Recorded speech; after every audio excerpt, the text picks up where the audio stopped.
Hello aspirants, I welcome you all back into my channel S exam. And आज जो हम paper कर रहे हैं वो कर रहे हैं 18 जुलाई का शिफ्ट 4th का पेपर।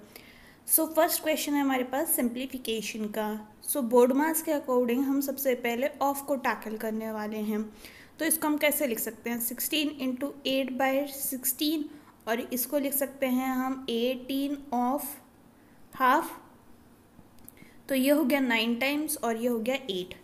तो √25 इज़ 5, और यहाँ पे हो गया कितना 12/3 विच इज़ इक्वल टू 4। यहाँ माइनस हो गया 20 प्लस इसका कितना आ रहा है 8 आ रहा है हमारे पास माइनस, और ये हो गया हमारे पास कितना 54/9 which is equal to how much 6। तो ये हो गया 6। अब हमारे पास क्या आ रहा है, ये आ रहा है 9 minus 22 which is equal to how much -13। तो ऑप्शन नंबर 1 हमारा करेक्ट हो गया। मूविंग फॉरवर्ड, क्वेश्चन नंबर 2 है हमारे पास, एंड इसमें हमें बोला है कि हमें इसकी वैल्यू पता करनी है। ठीक है, इस पार्ट की एक मिनट, इस पार्ट की वैल्यू पता करनी है। ए बी सी हमें ये दे रखा है, और A square plus B square plus C square हमें ये दे रखा है। तो देखिए, या तो हम इसमें फॉर्मूला लगा सकते हैं। तो फॉर्मूला हम कौन सा लगा सकते हैं, उससे पहले एक बार चेक कर लेते हैं क्या अगर हम इसमें वैल्यू पुट करें तो हमारा आंसर आ जाएगा। अगर हम दोनों में ही वैल्यू पुट करते हैं, A is equal to 2, B is equal to 2 and C is equal to 2, तो क्या हमारा आंसर आ रहा है? तो हमें दिख रहा है कि हमारा आंसर तो नहीं आ रहा है। ठीक है, तो चलो कोई बात नहीं।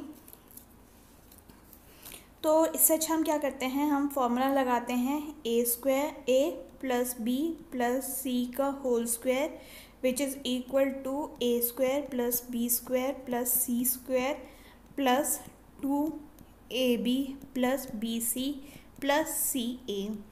तो इसकी वैल्यू हमें क्या दे रखी है, 6 का स्क्वायर करेंगे, और इसे दे रखा है हमें 14 प्लस 2, और इसको मैं कम्प्लीटली x लिख लेती हूँ। तो ये कितना हो जाएगा 36 माइनस 14, तो ये कितना हो गया, ये हो गया हमारे पास 2 और 2, यानी कि x की वैल्यू आ जाएगी हमारे पास 11। ठीक है, अब यहाँ से तो हमारा आंसर आ नहीं रहा है, लेकिन हम क्या कर सकते हैं, हम एक फॉर्मूला लगाएंगे अब ये वाला, A square plus B square plus C square minus A B plus B C plus C A is equal to half of A minus B whole square और plus B minus C whole square plus C minus A whole square. ठीक है, अब देखिए इसको निकालने का मकसद था इसमें यहाँ पुट करना। तो इसकी वैल्यू हमें दे रखी है 14 माइनस हो गया हमारे पास 11 is equal two into half. तो इसको अब मैं कम्प्लीटली y लिख लेती हूँ। ठीक है, तो ये कितना हो जाएगा, ये हो जाएगा 3, और ये 2 इस तरफ आ गया तो कितना हो गया 6। तो यानी ये हमारा आंसर आ जाएगा ऑप्शन नंबर 4 दैट इज़ 6। अगर आप इसमें वैल्यू पुट करना चाहें ना, तो a की वैल्यू आप 1 डाल सकते हैं, b की वैल्यू आप 2 डाल सकते हैं, और इसकी हम 3 डाल देंगे, तब भी हमारा आंसर आ जाएगा। बट कभी कभी क्या होता है, हम वैल्यूज़ अगर चेक करने लगे ना तो हमारे को नहीं मिलती है आंसर्स बेसिकली, तो इसीलिए मैंने ये तरीका भी बता दिया आपको। नेक्स्ट क्वेश्चन की तरफ आगे बढ़ते हैं। क्वेश्चन नंबर 3 है हमारे पास, एंड ये क्या कह रहा है, ये कह रहा है कि the amount becomes double in 8 years on simple interest, in how many years would 25,000 become 1 lakh rupees. यानी बेसिकली 4 टाइम्स हमसे पूछा गया है। तो हमें क्या बोला है, हमें बोला है कि जो अमाउंट है वो डबल हो जाता है, यानी कि 2p हो जाता है अमाउंट, उसमें से अगर हम p माइनस करेंगे तभी हमारे पास इंटरेस्ट आएगा, तो यानी कि p ही हमारा इंटरेस्ट हो गया। तो according to the statement p is equal to which is SI is equal to p into r, और ये कितना है 8 ईयर्स पे है, और ये हो गया हमारे पास 100। तो r की वैल्यू आ गई हमारे पास 12.5%। अब हमसे पूछा क्या है, हमसे पूछा कि इतना कब होगा। तो हमें क्या चाहिए बेसिकली 75,000 का हमारे पास इंटरेस्ट आए, और ये हो गया हमारे पास 25,000 इंटू 12.5, या फिर हम लिख देते हैं इसको 100/8, और ये हो जाएगा हमारे पास टाइम। तो यहाँ से ये 2 कट गया, या फिर आप क्या कर, ये एक और कट गया और ये गया 3 टाइम्स, ठीक है। तो ये हो गया हमारे पास टाइम, और नीचे हमारे पास 100 भी आना था, ठीक है, क्योंकि ये तो रेट हो गया ना, कम्प्लीटली रेट था हमारा, और ये नीचे वाला 100, तो 100 से 100 कैंसिल हो गया, आर हो गया हमारे पास, टाइम हो गया हमारे पास 24। तो यानी कि ऑप्शन नंबर 4 हमारा करेक्ट हो जाएगा। नेक्स्ट क्वेश्चन की तरफ आगे बढ़ते हैं। क्वेश्चन नंबर 4 है हमारे पास, एंड ये बोल रहा है कि the mark price on the book is 10,000 rupees in a book fair. It is available for sale on the discount scheme offering two successive discount of 12 and 8%. What is the final selling price for the customer?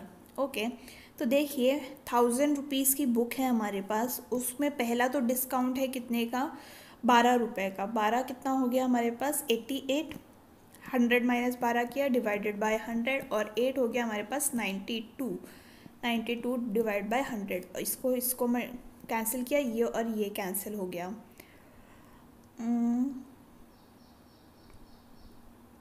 ये कितना आ रहा है हमारे पास, कुछ गड़बड़ हुई है क्या?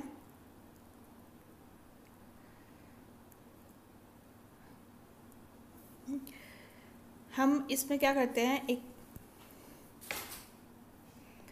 अच्छा नियरेस्ट पूछा है ना, हाँ, क्योंकि मेरा पॉइंट में आंसर आ रहा था, कोई बात नहीं, चलो वापस लिख देते हैं। तो ये हो गया 1000 into 88 divided by 100 into 92 by 100, ये था, 0 से 0 कैंसिल, ये से ये कैंसिल। अब अगर हम देखें ये कितना आ रहा है हमारे पास, 88 इंटू 92 करते हैं, कितना आता है, ये आ रहा है हमारे पास 809.6, क्योंकि 10 नीचे है, तो ये राउंड ऑफ करके कितना आ जाएगा 810, यानी कि ऑप्शन नंबर 1 हमारा करेक्ट हो गया। नेक्स्ट है हमारे पास क्वेश्चन नंबर 5, एंड ये क्या कह रहा है, ये कह रहा है हमसे कि A and B invested money in the business in the ratio 7:5. If 15% of total profit goes for charity and A share of the profit is this much, what is the total profit? ठीक है, तो A and B जो है वो कितने ratio में invest कर रहे हैं, वो कर रहे हैं 7:5 का रेशियो में, और 15% चैरिटी में चला गया है, ठीक है। तो टोटल प्रॉफिट अगर हमसे पूछा जाए तो ये कितना होगा, ये होगा हमारे पास 59,550 इंटू 12/7, 12 कहाँ से आया 7 ये, ठीक है। ये कहाँ से आया, देखिए टोटल प्रॉफिट आप कैसे निकालते हैं, टोटल प्रॉफिट मान लीजिए x है, उसका 7/12% आपको दे रखा है, कितना है 5950, तो इसीलिए मैंने उसको डायरेक्टली लिख दिया है। तो जब हम इसको सॉल्व करेंगे तो ये कितना आ जाएगा हमारे पास, ये गया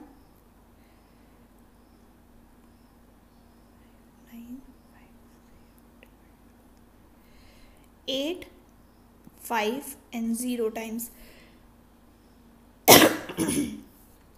मल्टीप्लाई बाय 12 करते हैं तो ये कितना आ जाएगा, ये आ जाएगा 10,200, यानी कि हमारा टोटल प्रॉफिट कितना हो जाएगा, टोटल प्रॉफिट हो गया ये।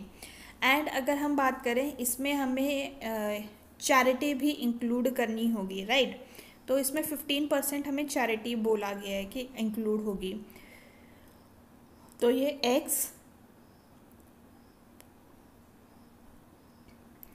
इंटू 85/100 इज इक्वल टू 10200, तो x की वैल्यू कितनी आ जाएगी, ये आ जाएगी हमारे पास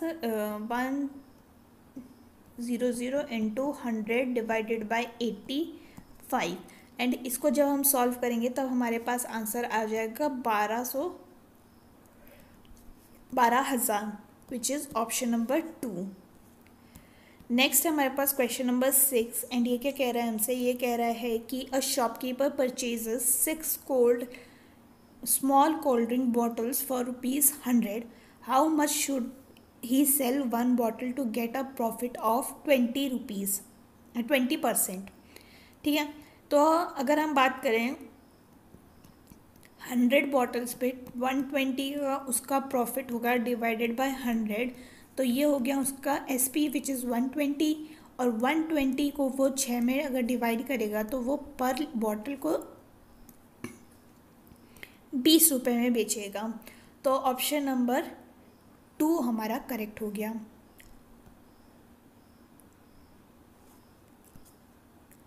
मूविंग फॉरवर्ड, नेक्स्ट क्वेश्चन हमारे पास क्वेश्चन नंबर 7, एंड ये क्या बोल रहा है, ये बोल रहा है find the value of given expression.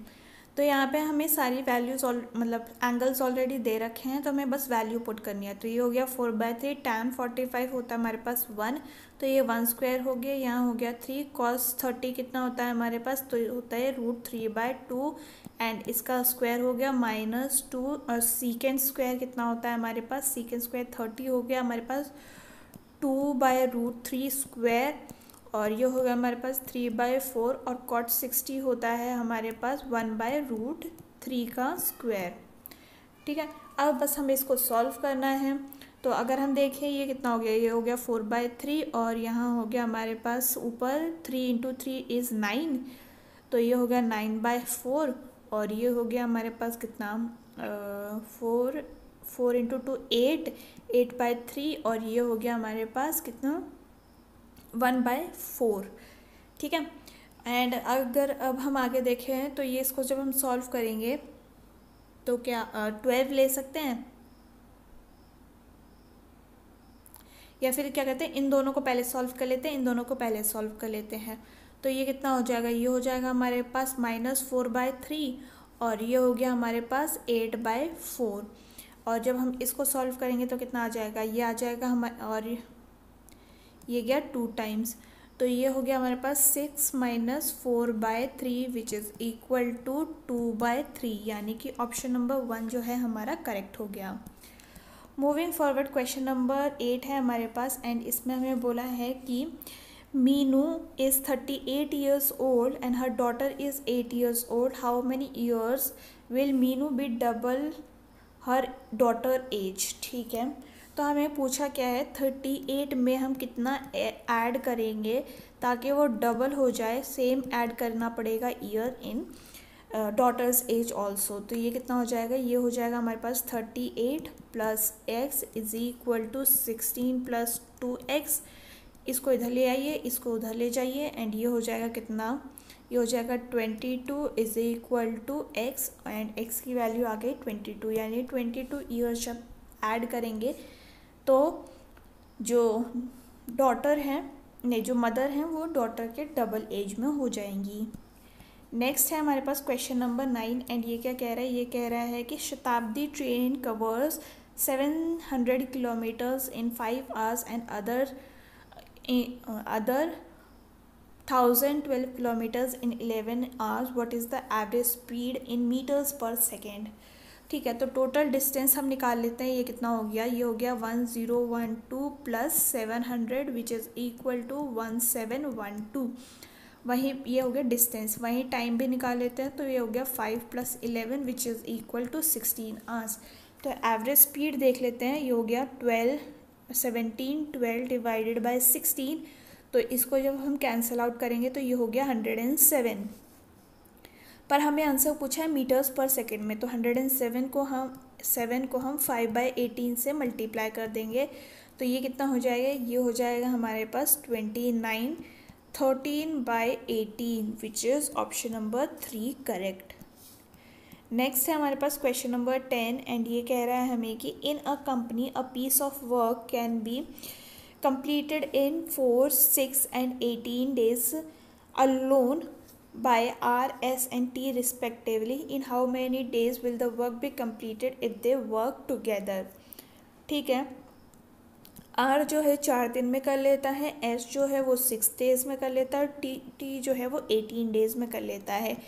इनका एलसीएम निकालेंगे तो ये हो जाएगा 36, ये हो गया 9, ये हो गया 6 और ये हो गया 2।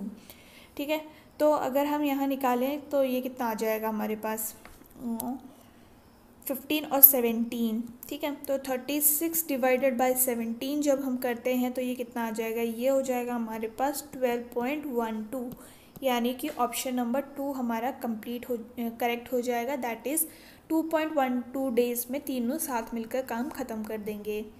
नेक्स्ट है हमारे पास क्वेश्चन नंबर 11 एंड इसमें हमें बोला है कि in a triangle ABC angle A is 90 degree, B और C, AC is 5 and BC is 9 in a triangle PQR P is 90, PR is 3, QR is 8। Then देखिए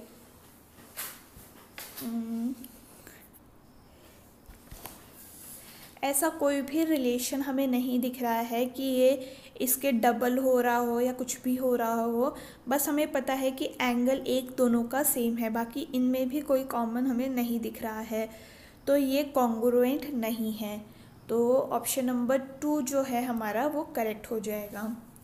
ये होता है हमारे पास सिमिलर का ऑप्शन, दैट इज़ सिमिलर, और ये होता है कॉन्ग्रुएंस का, तो ये दोनों कॉन्ग्रुएंस नहीं है। नेक्स्ट है हमारे पास क्वेश्चन नंबर 12 एंड ये क्या कह रहा है, ये कह रहा है कि in a following diagram shows the rainfall over 2 years, which of the following month shows the highest percentage change in the rainfall. Okay, तो हमें देखिए कौन कौन सा चेक करना है। हमें जनवरी चेक करना है, हमें सितंबर चेक करना है, मई चेक करना है और मार्च। अब जुलाई और नवंबर चेक करोगे तो वो तो आपका टाइम वेस्ट हुआ ना, तो पहले हम जनवरी चेक कर लेते हैं। ठीक है, तो ये हो गया कितना 55 माइनस 35, तो ये होता है कितना 20 और बेस में आ जाएगा हमारे पास 35 इंटू 100, तो इसकी वैल्यू आ गई हमारे पास 57.14, तो 57.14 जनवरी हो गया। सितंबर चेक कर लेते हैं, तो सितंबर में कितना है 25 minus 15 which is equal to 10 divided by 15 into 100 करेंगे तो ये कितना हो जाएगा 2 और ये हो गया 3, तो ये हो गया 66.66। तो यानी जनवरी तो हमारा आंसर नहीं है क्योंकि उससे ज़्यादा तो सितंबर में हो गई है। तो मई में चेक कर लेते हैं, हाँ मई में चेक कर लेते हैं, तो ये कितना हो रहा है 75 minus 45 which is equal to 30 divided by 45 into 100 कर लेते हैं, तो ये गया 6 टाइम्स, ये गया 9 टाइम्स, 2 एंड 3, तो अगेन ये हो गया हमारे पास कितना 66.66। ये दोनों सेम है, तो ऑब्वियस सी बात है ये आंसर नहीं होगा। मार्च हमारा करेक्ट आंसर हो चुका है, but still we will check it. तो ये क्या है, ये है हमारे पास 45 minus 25 which is equal to 20 divided by 25 into 100, तो ये गया 4 टाइम्स, ये गया 5 टाइम्स और ये गया 20 टाइम्स, तो यानी मार्च की वैल्यू आ गई 80, यानी इसमें सबसे ज़्यादा हो गया which is option number 4 correct. Next question की तरफ आगे बढ़ते हैं। क्वेश्चन नंबर 13 हमें क्या कह रहा है, 13 कह रहा है कि P जो है हमारे पास ये है, Q जो है हमारे पास ये है, तो हमें इसकी वैल्यू पता करनी है। तो अगर हम इसमें क्या मैं थोड़ा और जूम कर लूँ, ठीक है, तो देखिए अगर हम इसका एलसीएम लेते हैं तो ये क्या बनेगा, ये बनेगा P cube plus Q cube divided by P Q. ठीक है, तो हम पी क्यूब और क्यू क्यूब कैसे निकाल सकते हैं, तो इसका जो फॉर्मूला है ये होता है पी प्लस क्यू का होल क्यूब माइनस 3PQ और ये हो गया P प्लस क्यू। ठीक है, तो अगर अब हम ये देखें कि P निकाल लेते हैं हम पहले। ठीक है,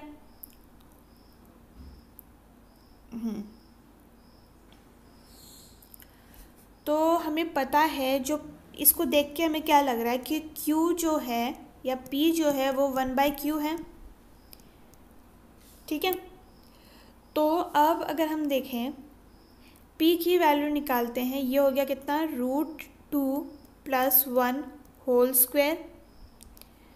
ठीक है, तो विच इज़ इक्वल टू 3 + 2√2। वहीं पर अगर हम Q की वैल्यू निकालते हैं तो ये कितना हो गया √2 - 1 का होल स्क्वायर, तो ये हो गया कितना 3 - 2√2। राइट, यहाँ तक आ गया हमारे पास। अब हमें निकालना है P प्लस Q, तो ये कितना हो जाएगा, ये हो जाएगा 3 + 2√2 + 3 - 2√2, तो ये हो गया कितना 6, ये भी हमारे पास निकल गया। अब हमें बस इस फॉर्मूले में पुट करना है, तो p + q है हमारे पास 6, तो ये हो गया 6³ - 3 pq क्या है हमारे पास, तो p और q का मल्टीप्लिकेशन हम कर लेते हैं, वो हमने नहीं किया है, यहाँ कर देती हूँ मैं। तो ये हो गया कितना 3 + 2√2 × 3 - 2√2, तो ये होता है a² - b² का फॉर्मूला, तो ये हो गया = 1, तो ये हो गया 1 और p + q है हमारे पास 6, तो इसकी वैल्यू कितनी आ जाएगी हमारे पास 216 - 18 विच इज़ = 198, यानी कि ऑप्शन नंबर 3 हमारा करेक्ट हो गया। मूविंग फॉरवर्ड, क्वेश्चन नंबर 14 है हमारे पास, एंड ये कह रहा है कि what is the exact value of cos 120। तो cos 120 को हम कैसे लिख सकते हैं, ये लिख सकते हैं हम cos 90 + 30, ठीक है, या आप इसको ऐसे भी लिख सकते थे कि cos 180 + -60, ऐसे भी लिख सकते थे। तो ये कितना हो जाएगा, ये हो जाएगा हमारे पास cos 60, और cos 60 होता है हमारे पास क्या √2, बट ये सिंस कौन से क्वाड्रेंट में आ गया, ये आ गया हमारे सेकेंड क्वाड्रेंट में, और सेकेंड में साइन और कोसेक जो होता है वही माइनस में होता है, राइट, तो ये माइनस में आ गया हमारा, वो प्लस में होता है, सॉरी मैं उल्टा बोल दी, तो ये हो गया हमारा -0.5 correct, which is option number 1। Next है हमारे पास क्वेश्चन नंबर 15, एंड ये क्या कह रहा है, ये कह रहा है कि a cone and a cylinder are with equal radii have equal volume, what is the value ratio of their heights, ठीक है, तो रेशियो निकाल लेते हैं। ये होता है πr² जो कि है किसका, सिलेंडर का, और 1/3 πr² होता है किसका, ये होता है हमारा कोन का। तो पाई से पाई कैंसिल हो गया, r² से r² कैंसिल हो गया, एंड ये हो गया हमारे पास कितना, ये है सिलेंडर का, ये है कोन का, ऐसे लिख देती हूँ मैं। तो ये हो गया हमारे पास 3:1, यानी कि हमारा ऑप्शन हो गया कितना, ऑप्शन नंबर 4 करेक्ट। नेक्स्ट है हमारे पास क्वेश्चन नंबर 16, एंड ये कह रहा है कि observe the given figure and the distance between the two centre A B is, ये हमसे पूछा है, ये वाला डिस्टेंस पूछा है। तो जब हमें पता होता है कि डायरेक्ट कॉमन टेंजेंट का हम फॉर्मूला इसमें लगा देते हैं, तो डायरेक्ट कॉमन टेंजेंट का कैसा निकलेगा, ये होगा √d² - r1 - r2 का होल स्क्वायर, ठीक है। तो यहाँ d हमें पता करना है बेसिकली, और यहाँ पे हमें डायरेक्ट कॉमन टेंजेंट कितनी दे रखी है, 12 दे रखी है, तो 12 is equal to √d² - r है हमारे पास 8, और ये हो गया 3, तो ये हो गया 5 का स्क्वायर रूट हटाएंगे तो इस तरफ स्क्वायर हो जाएगा, दैट इज़ 144 + d² + -25, और ये हो जाएगा -25 इस तरफ आया, ये हो गया 169 इज इक्वल टू d², तो d की वैल्यू हो गई 13, यानी कि distance between their radius is 13, their centre is 13। Next है हमारे पास क्वेश्चन नंबर 17, एंड ये कह रहा है हमसे कि quantity of the various food items used by the restaurant during 4 months of the year is this much, what is the average quantity of items C use during the 4 months। C का है हमारे पास ये, और इसका average हमें निकालना है। तो ये कितना हो गया 280 + 295 + 280, एंड ये हो गया 315। तो इसका जब हम टोटल करेंगे, ये हो गया 0, ये हो गया 1, एंड ये 10 19, और ये हो जाएगा हमारे पास 27 2, और ये हो गया 5 6 7 8 9 10 5 7 9 11 और 13 डिवाइडेड बाय जब हम 4 करेंगे तो ये हो जाएगा हमारे पास 292.5, यानी कि ऑप्शन नंबर 2 हमारा करेक्ट हो जाएगा। मूविंग फॉरवर्ड, क्वेश्चन नंबर 18 है हमारे पास एंड इससे हमें पूछा है कि फोर्थ प्रोपोर्शनल हमें निकालना है। तो ये क्या होता है, ये होता है BC/A। तो ये हो गया हमारे पास 192 इंटू 216 डिवाइडेड बाय 144। तो जब हम इसको सॉल्व करेंगे कम्प्लीटली तो हमारे पास आ जाना चाहिए ऑप्शन नंबर 2 करेक्ट। नेक्स्ट हमारे पास क्वेश्चन नंबर 19 एंड इसको हमें सिंप्लीफाई करना है एंड यहाँ पे हम पहले क्या करेंगे, ब्रैकेट को सॉल्व करेंगे। तो ये हो गया कितना 20 और ये 23/10 और ये हो गया हमारे पास 10 और 13/5।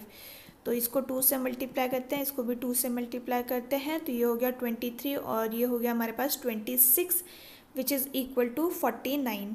तो इसको हम कैसे लिख सकते हैं, 7/10 डिवाइडेड बाय 3/7 ऑफ 49/10 और ये हो जाएगा हमारे पास plus 1/5 divided by 7/5 and minus 2/7।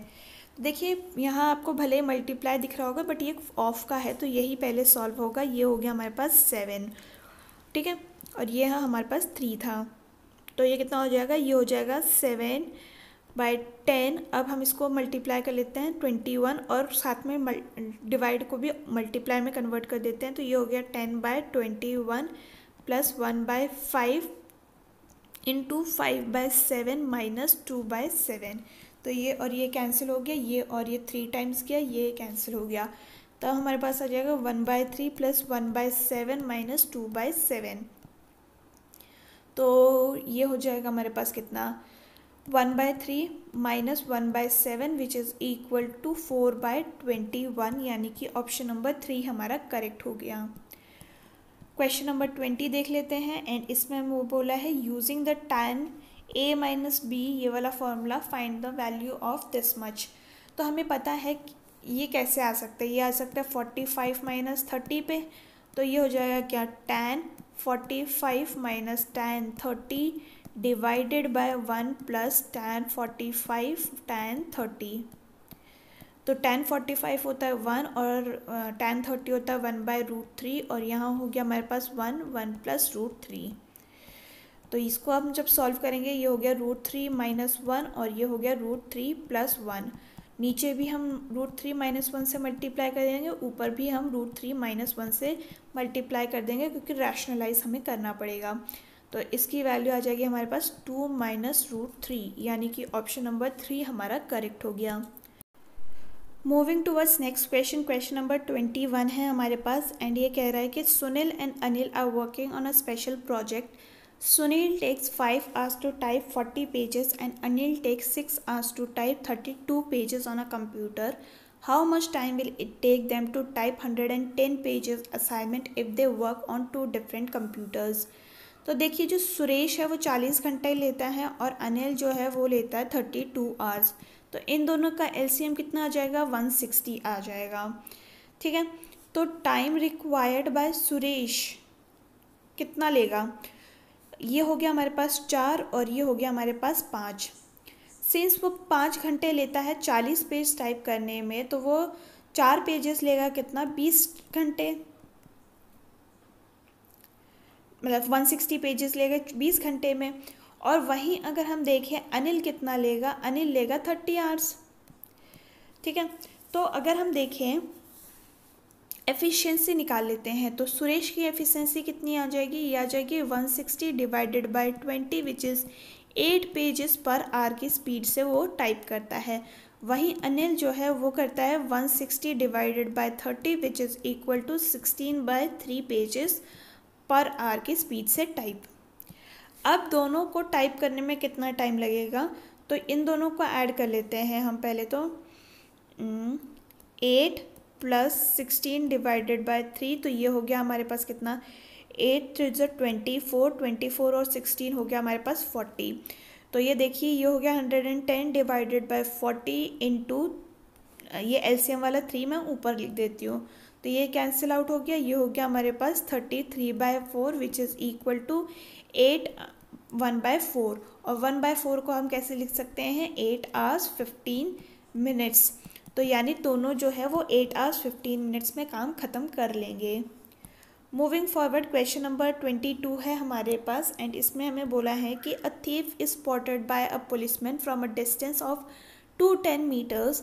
When the policeman starts the chase, the thief also starts running. If the speed of thief is 25 kilometers per hour and that of policeman is 32 kmph, then how far will the thief have to run before he is overtaken?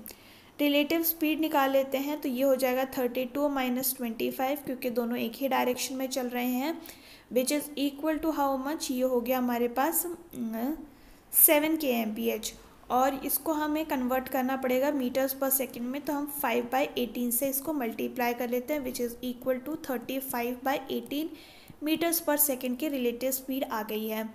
वहीं पर अगर हम बात करें कि distance हमें इतना दे रखा है तो टाइम कितना लगेगा, ठीक है, तो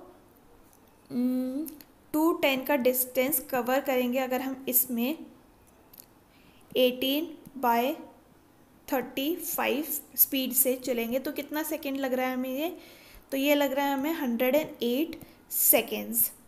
तो डिस्टेंस हमें पता करना है, किसी एक से हम मल्टीप्लाई कर लेते हैं। तो थीफ का हमसे पूछा है तो थीफ का स्पीड है हमारे पास 25 kmph और इसमें अगर हम मल्टीप्लाई कर देते हैं क्या, पहले इसको 5/18 से मल्टीप्लाई कर देते हैं ताकि हम मीटर्स पर सेकंड में कन्वर्ट कर लें और टाइम हम इसमें अब मल्टीप्लाई कर देते हैं। तो ये कितना आ जाएगा, ये आ जाएगा हमारे पास 750 मीटर्स, यानी वो 750 मीटर्स भागेगा तब तक उसको पुलिस जो है वो पकड़ लेगी। नेक्स्ट है हमारे पास क्वेश्चन नंबर 23 एंड ये बोल रहा है हमको कि Sudhin cycled 8.5 kilometers per hour for 4 hours. Then he took an auto and traveled for 20 kilometers for 1.5 hours. And then he walked 4 kilometers for y hours. If Sudhin's overall average speed of entire journey was this much, what is the value of y? ठीक है, तो total distance हम पहले पता कर लेते हैं। 8.5 into 4 करेंगे, इससे हमें पहला डिस्टेंस पता चल गया। देन है हमारे पास 20 इंटू 1.5 और ये हो गया हमारे पास 4 into y which is equal to 64 plus 4y। Total time taken भी निकाल लेते हैं, ये हो गया डिस्टेंस, ठीक है। टाइम टेकन हो गया हमारे पास 4 plus 1.5 plus y is equal to 5.5 plus y. तो एज पर द क्वेश्चन हमें क्या दे रखा है, हमें दे रखा है कि 64 plus 4y divided by 5.5 plus y is equal to 10 average speed यही दे रखी थी। अब वो कर लेते हैं क्रॉस मल्टीप्लाई, तो ये हो गया 64 plus 4y is equal to 55 plus 10y। तो ये इस तरफ आएगा, ये इस तरफ चला गया एंड ये आ गया हमारे पास कितना 9 is equal to 6y and y की वैल्यू आ जाएगी हमारे पास 1.5 आवर्स। तो यानी कि ये हो गया हमारे पास 1.5 hours, option number 3 correct. Moving forward question number 24, area of the sector is this much and the central angle is this much, find the radius. तो हमें सेक्टर का एरिया का फॉर्मूला पता है, दैट इज θ/360 πr²। तो ये हो theta में 270 दे रखा है, ये हो गया 360, 20 मल्टीप्लाई बाय 22/7 और इसकी वैल्यू हमें 1848 दे रखी है और r² हमें पता करना है। तो ये कितना हो जाएगा, ये हो जाएगा हमारे पास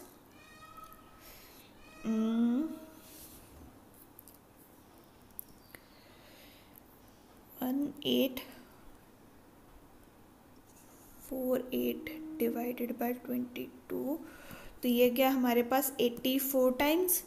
और अगर हम देखें 0 से 0 कैंसिल हो गया, ये गया 9 टाइम्स और ये गया हमारे पास 1 2 एंड ये गया 3 टाइम्स और ये गया हमारे पास क्या ये 4 टाइम्स। 84 डिवाइडेड बाय 3 हो गया हमारे पास कितना 28 और 28 इंटू 28 करेंगे तो कितना हो जाएगा r²। तो मल्टीप्लाई करने से बेटर है कि हम इसको रूट में ही निकाल लेते हैं और रूट आ जाएगा हमारे पास 28, यानी कि ऑप्शन नंबर 4 हमारा करेक्ट हो गया। मूविंग फॉरवर्ड क्वेश्चन नंबर 25 है हमारे पास एंड ये बोल रहा है कि a women can finish a work together in half time taken by a woman and a boy together. A boy can finish the work alone in 20 days and two women can together finish it in 30 days. In how many days will the work be finished by 4 men? ठीक है, तो अगर हम देखें women जो है वो, अगर एक वुमेन काम करेगी तो कितने दिन में काम ख़त्म कर लेगी? ये कर लेगी 60 दिन में, क्योंकि 2 वुमेन 30 दिन में कर रही हैं, ठीक है। और वहीं हमें बॉय की बात कर रखी है, तो एक बॉय कितने में कर लेता है? ये कर लेता है 20 में। एलसीएम निकाल लेते हैं, 60, ये हो गया 1, ये हो गया 3 इनकी एफिशिएंसी। अब अगर हम देखें क्वेश्चन में हमें क्या दे रखा है, time by man plus women is equal to half of time by women plus boy, ठीक है। तो अगर हम देखें time man plus women divided by time women plus boy is equal to half नहीं, ये तो टाइम हो गया ना, तो एफिशिएंसी इज इक्वल टू 2/1, ये हो गया हमारे पास एफिशिएंसी, ठीक है। तो अगर हम देखें वुमेन प्लस बॉय कितना है, वुमेन प्लस बॉय जो है हमारे पास 4 आ गया है, तो यानी 1 यूनिट जो है वो 4 यूनिट पर डे के हिसाब से काम ख़त्म कर रहे हैं। एक वुमेन और एक बॉय 4 यूनिट पर डे के हिसाब से काम ख़त्म कर रहे हैं, तो 2 दुगने लोग कितने में करेंगे? 4 × 2 यानी 8 यूनिट्स पर डे के हिसाब से काम कर रहे हैं। तो efficiency of main and women कितनी हो जाएगी? ये हो जाएगी 8 यूनिट्स की। और एफिशिएंसी ऑफ मेन कितनी हो जाएगी? सिंस वुमेन की 1 है तो ये हो जाएगी -1। तो एफिशिएंसी ऑफ मेन होगी हमारे पास 7। हमसे पूछा क्या है कि 4 डेज़ में मेन कितना काम ख़त्म कर लेंगे, तो ये हो जाएगा हमारे पास कितना? 60 डिवाइडेड बाय 4 × 7, तो ये हो गया हमारे पास 12 और 12 नहीं होगा, ये हो गया हमारे पास 2 और ये हो गया 30 और ये हो गया 15, तो ये हो गया 15/7 विच इज़ इक्वल टू 2.14, यानी कि 4 men 2.14 डेज़ में पूरा काम ख़त्म कर लेंगे, विच इज़ ऑप्शन नंबर 2। तो ये था about all the questions for today's question paper. And अगर आपको ये वीडियो पसंद आई हो तो do let me know in the comment section. Please do like, share and subscribe to my channel. हम फिर मिलेंगे इन द नेक्स्ट वीडियो, तब तक के लिए आप अपना ख्याल रखिए। थैंक यू एंड जय हिंद।